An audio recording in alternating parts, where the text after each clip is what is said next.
Hello guys, so ayan na po yung ating kamatis guys. Ayan mga hinog na guys, so pwede nang i-harvest yan. Nasa ibabaw po ng ating, ayan, nasa terrace po natin yan guys. Ayan guys, oh. Dami ng hinog.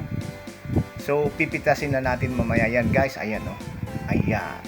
Silapit pa natin ng konti guys. Ayan oh. Ang ganda ng bunga guys. So hindi lang siya ganong malalaki guys.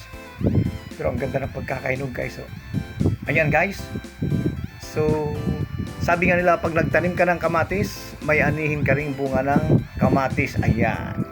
So, ayan po, ang dami guys, oh. Ayan. So, meron tayong pandagdag sa ating, paninda guys. Ayan. Ayan, ganda guys, oh. Oh. Isang puno lang po yan. Isang puno lang po ng kamatis. At namunga po ng napakaraming bunga. Ayan, oh. Namumutik-tik sa bunga.